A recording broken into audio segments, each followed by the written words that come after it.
Hello, welcome to another video, and let's check the latest articles on shared in this website. Um, the first one, associations between sleep quality and inflammatory markers in patients with schizophrenia. The other one, brain heterogeneity of schizophrenia and its association with polygenic risk. Genetics and genomics. So I can choose this one, and this article seems quite interesting.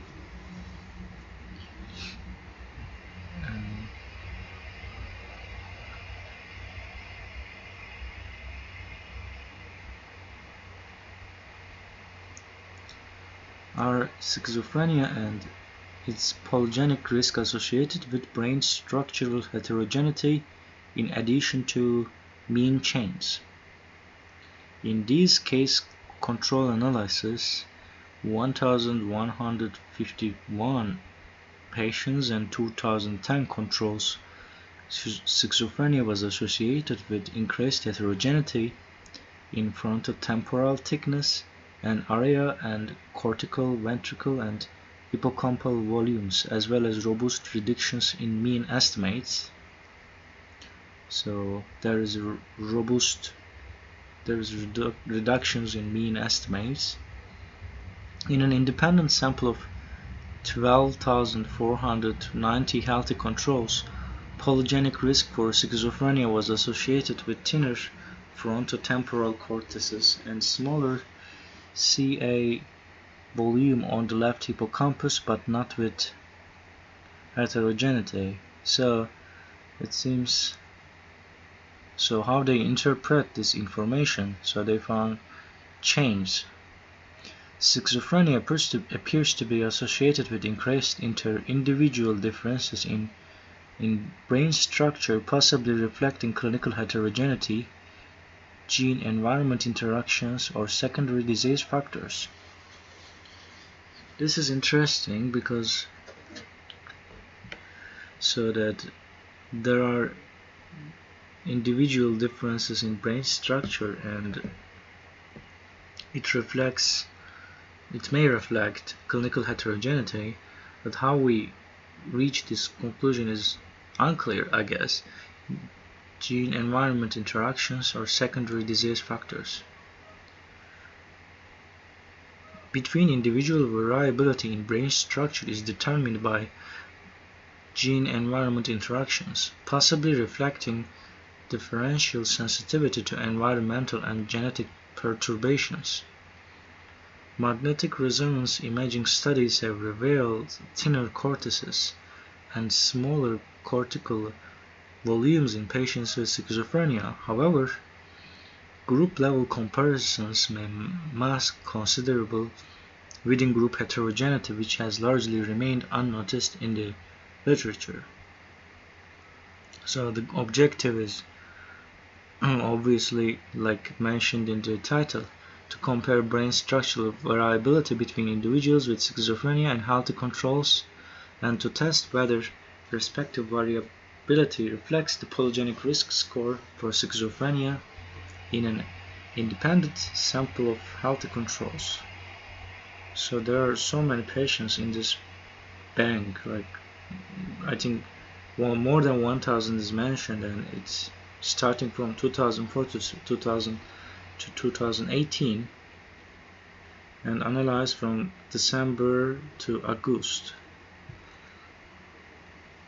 Mean and dispersion parameters were estimated using double generalized linear models. So vertex-wise analysis was used to assess cortical thickness, and regions of interest analysis were used to assess total cortical volume, total surface area, and white matter subcortical and hippocampal subfield volumes.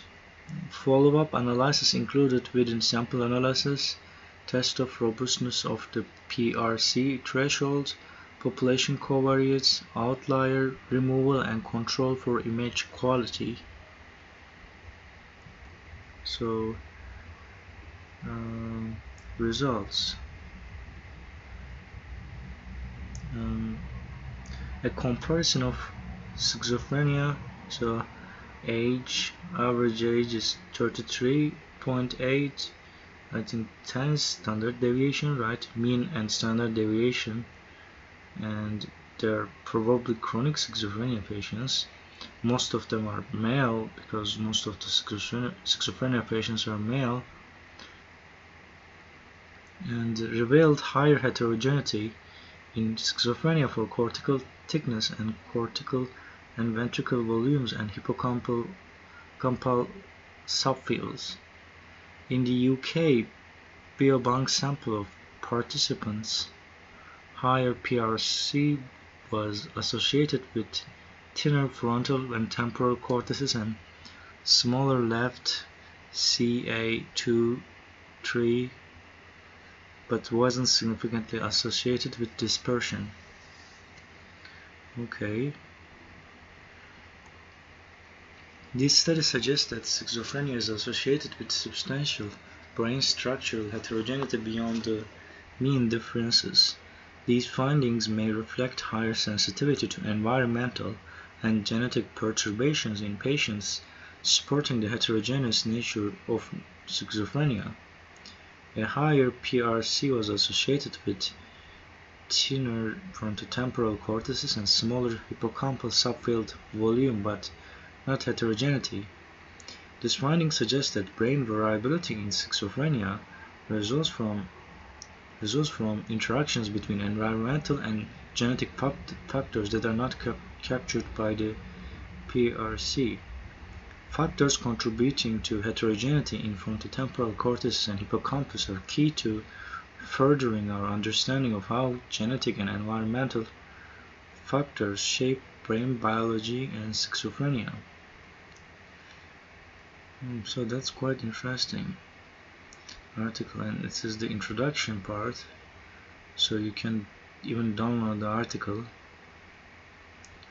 So this is the statistical analysis. Let's read the statistical analysis a bit. So they mentioned the date of data analysis, additive models to regress out scanner effects while accounting for age, sex, and diagnosis. We permitted diagnostic labels for the case control comparison and the PRC UK biobank analysis by recalculating the mean and dispersion parameters for each iteration. For cortical thickness, the true and permitted statistical maps were submitted to the permutation analysis of linear models tool to correct for multiple comparisons using threshold, free cluster enhancement, and tail approximation. So seems interesting. So these are the results, are in different categories: study samples, vertex-wise thickness, cortical and subcortical volumes, hippocampal subfields, reanalysis with population covariates added to models, reanalysis with strict exclusion criteria, and modeling PRC using didn't alter the conclusions. So as a last thing, let's read the discussion. In the present study, we found that schizophrenia is associated with higher brain heterogeneity in cortical thickness and area and cortical, lateral and third ventricle and hippocampal volumes. The findings, based on harmonized analysis protocols for all included datasets, were robust to strict procedures for removing outliers and quality assessment, and follow-up meta-analysis confirmed that multi-site case control differences cannot be explained by scanning site. These findings are largely in line with those of a recent meta-analysis showing higher volumetric heterogeneity in the temporal lobe and lateral and third ventricles. Our findings also extend this meta-analysis by showing higher heterogeneity in cortical thickness and ARIA, as well as in the specific hippocampal subfields. Further, higher PRC in healthy individuals was associated with thinner frontal and temporal regions and reduced volume of the left CA, but not with the thickness dispersion. So it seems quite interesting article, and if you have time you can read it by yourself, and after searching the title you can find all article and you can read it, all of it. And thanks for watching this video. Have a beautiful day. Bye bye.